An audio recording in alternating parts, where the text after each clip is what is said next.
Sankranti season మన టాలీవుడ్‌కి ఒక పెద్ద పండగనే జెప్పాలి. ఏ సీజన్‌కి లేని కాంపిటీషన్ ఈ సీజన్‌కి ఖచ్చితంగా ఉంటుంది. మేము సినిమా రిలీజ్ చేస్తామంటే, మేము సినిమా రిలీజ్ చేస్తామని జెప్పి ఒకటే గోల జేస్తారు. లైన్‌లో రెడీగా ఉంటారు. అయితే ఈ 2026కి కూడా కేవలం తెలుగు నుంచే సినిమాలు రిలీజ్ అవ్వడానికి పెద్ద లిస్ట్ ఉంది. ఇంతకీ ఆ లిస్ట్ ఏంటి? వాటి పొజిషన్ ఏంటి? కాంపిటీషన్ ఎంత స్ట్రాంగ్‌గా ఉందో అనే విషయం గురించి ఈ వీడియోలో మనం మాట్లాడుకోబోతున్నాం. వీడియో ఎండ్ వరకు చూసి మీరు ఏ మూవీ కోసం ఈగర్‌గా వెయిట్ చేస్తున్నారో కామెంట్స్‌లో చెప్పండి. టాపిక్ ఏంటో మీకు క్లియర్‌గా అర్థమైంది కదా! సో లాగ్ లేకుండా స్టార్ట్ చేసేద్దాం. వై సో లెట్ మామ ఇంకా మొదలు పెడదామా? Audio Jungle. హాయ్, హలో, నమస్తే and welcome to news 3 people.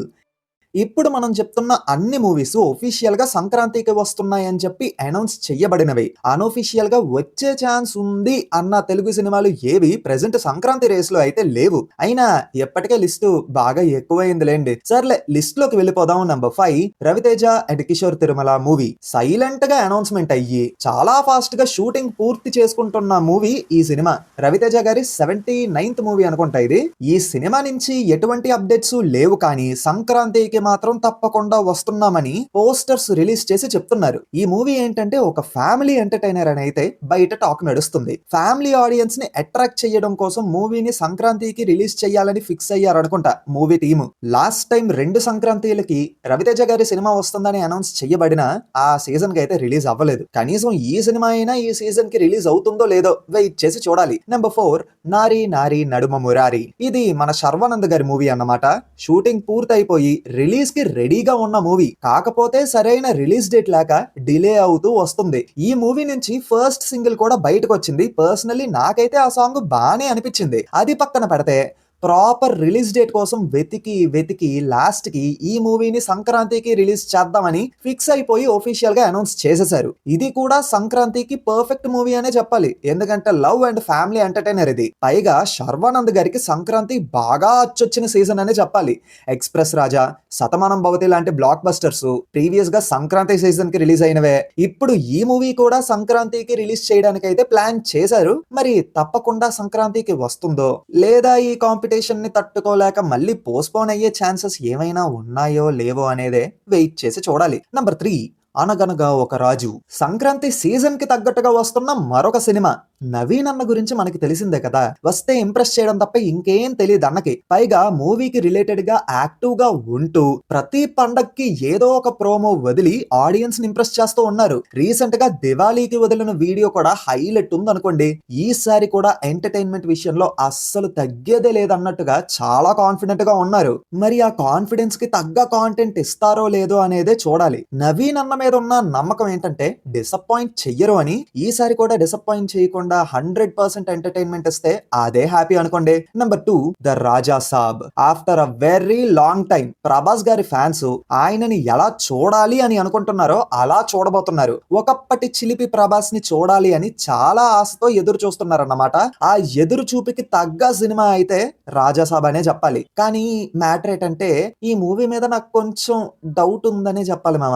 అంటే మారుతి గారు ఎలా ఈ మూవీని డెలివర్ చేస్తారా అని. ఎందుకంటే హారర్, కామెడీ, ఫ్యాంటసీ అని చెప్పి ఎంత పెద్ద లిస్ట్ ఇచ్చారు. మరి మారుతి గారు ఏం ప్లాన్ చేశారో అనేదే చూడాలి. ఈ మూవీ కూడా సంక్రాంతికి రిలీజ్ చేస్తున్నాం అని చెప్పి ఒఫీషియల్ గా అనౌన్స్ చేశారు. అంటే యాక్చువల్ గా ప్రీవియస్ గా December 5th కి రిలీజ్ అవ్వాలి. బాగా ఆలోచించి సంక్రాంతికి పుష్ చేస్తారు. నిజం చెప్పాలంటే సంక్రాంతికి రిలీజ్ చేయడం ఒక రకంగా బెనిఫిట్ అనే చెప్పాలి. ఎందుకంటే ఇది కూడా ఒక ఎంటర్టైనర్ అవ్వడం. ఫ్యామిలీ ఆడియన్స్ సంక్రాంతికి ఎంటర్టైనర్స్ నే ఎక్కువగా చూస్ చేసుకుంటారు. కాబట్టి ఈ సినిమాలో గానీ కామెడీ వర్కౌట్ అయ్యింది అనుకోండి, సినిమా సాలిడ్ గా వర్కౌట్ అయ్యే ఛాన్సెస్ గట్టిగా ఉన్నాయి. పైగా ఫ్యామిలీ ఆడియన్స్ కి ఆ చిలిపి ప్రభాస్ ని చూడడం బాగా ఇష్టం అనుకోండి. ఎందుకంటే ప్రీవియస్ గా ఆయన ఫ్యామిలీస్ ని ఇంప్రెస్ చేసిన మూవీస్ ఎన్ని ఉన్నాయో మీ అందరికీ బాగా తెలిసిందే. పైగా ఆ చిలిపి ప్రభాస్ ని కూడా బాగా మిస్ అవుతున్నారు. కాబట్టి అది గాని వర్కౌట్ అయ్యింది అనుకోండి, సంక్రాంతి సీజన్ కి ఈ సినిమా కుమ్మేయడం ఖాయం.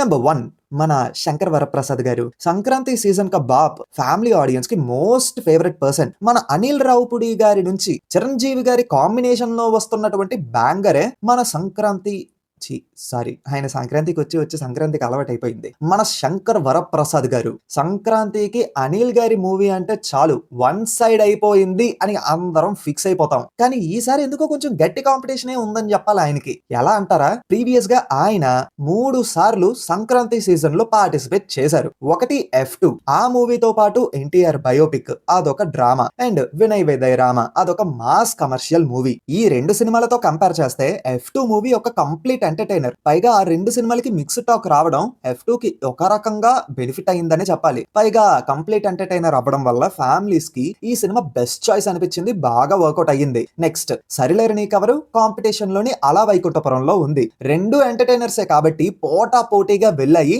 2 విజయం సాధించాయి. ఇంకా తర్వాత సంక్రాంతికి వస్తున్నాం. కాంపిటీషన్ లో ఉన్న game changer and Daaku Maharaj movies mass commercial బొమ్మలు. సంక్రాంతికి వస్తున్నాం ఒక కంప్లీట్ ఎంటర్టైనర్. సో అక్కడ సంక్రాంతికి వస్తున్న మూవీదే పై చేయి అయ్యింది. కానీ ఈసారి లిస్ట్ లో ఉన్న ప్రతి మూవీ ఫ్యామిలీ ఎంటర్టైనర్సే. ఫ్యామిలీ ఆడియన్స్ ని ఫోకస్ చేసి వస్తున్న సినిమాలే. అందులో రాజాసాబ్ ఒక్కటే కొంచెం హర్రర్ ఎలిమెంట్ అనేది యాడ్ అయ్యింది. కాకపోతే మెయిన్ ఫోకస్డ్ గా ఎంటర్టైన్మెంట్ మీదే వాళ్ళు వస్తున్నారు కాబట్టి ఫ్యామిలీస్ కి ఇది కూడా one of the best option అవుతుంది. ప్రీవియస్ గా సరిలేరు నీకెవరు టైంలోని ఓన్లీ కాంపిటీషన్ అలా వైకుంఠపురంలో కాబట్టి పెద్ద ప్రాబ్లం లేదు. కానీ ఈసారి లిస్ట్ మొత్తం ఎంత పెద్దది ఉంది.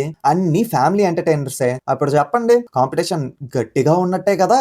సో ముందు సినిమాలతో కంపేర్ చేస్తే ఈసారి అనిల్ గారి మూవీకి కొంచెం టైట్ కాంపిటీషన్ అయితే ఉండబోతుంది. మరి దాన్ని ఎలా ఫేస్ చేస్తారో అనేది చూడాలి. ఇంక ఈ సినిమా విషయానికి వచ్చేస్తే ఇప్పటి వరకు వచ్చిన ప్రతి అప్డేట్ నాకు జీ తెలుగు సీరియల్ నే గుర్తు చేసింది. ఆ క్వాలిటీ అలా ఉంది. పైన జీ తెలుగు లేదా స్టార్ మావో అనే లోగో పెట్టేసాం అనుకోండి ఈజీగా అది టీవీ సీరియల్ అన్నమాట అంటే నమ్మేస్తారు. మరి మూవీలో ఉండే కాంటెంట్ ఎలా ఉంటుందో అనేదే చూడాలి. ఒక్క పాజిటివ్ థింగ్ ఏంటంటే బాస్ లుక్ రొటీన్ గా లేదమ్మా. ఈసారి కొంచెం మారినట్టు అనిపించింది.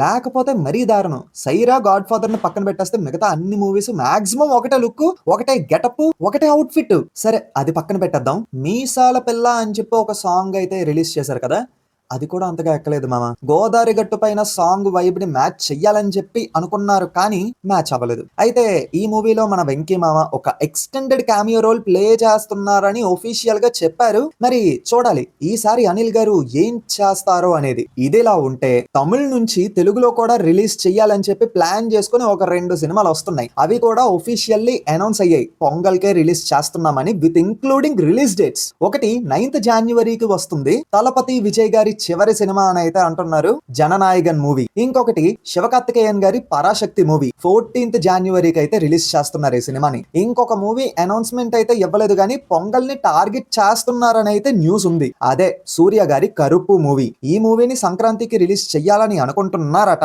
కానీ ఒఫీషియల్ అనౌన్స్మెంట్ అయితే ఇప్పటికీ లేదు. ఇప్పుడున్న లిస్ట్ లో మన తెలుగు సినిమాలే చాలా ఎక్కువగా ఉన్నాయి. ఓవర్ క్రౌడ్ అయిపోయాయి. థియేటర్స్ కోసం ఒక పెద్ద యుద్ధమే జరిగేలా ఉందని చెప్పాలి. ఇదే టైంలో తమిళ్ రిలీజులు కూడా ఉన్నాయి. మాకు థియేటర్లు కావాలి అంటే కష్టమనే చెప్పాలి. మరి చూడాలి ఇందులో ఏ మూవీస్ తప్పకుండా సంక్రాంతికే వస్తాయో పోస్ట్పోన్ ఏమైనా అవుతాయో అనేది. ఇంతకీ మీరు ఏ సినిమా కోసం ఈగర్ గా వెయిట్ చేస్తున్నారు? మీ ఒపీనియన్ ని కామెంట్స్ లో చెప్పండి. ఇంతటితో ఈ వీడియో సమాప్తం. ఇంతవరకు ఈ వీడియో చూసారంటే ఎంతో కొంత నచ్చే ఉంటది. సో డెఫినెట్లీ వీడియోని లైక్ చేసి మీ ఫ్రెండ్స్ అండ్ ఫ్యామిలీ మెంబర్స్ కి షేర్ చేసి మా ఛానల్ ని సబ్స్క్రైబ్ చేసుకుంటారని కోరుకుంటున్నాం. మళ్ళీ కొత్త వీడియోతో ఖచ్చితంగా మీ ముందుకు వచ్చేస్తాము. Until then take care and bye bye.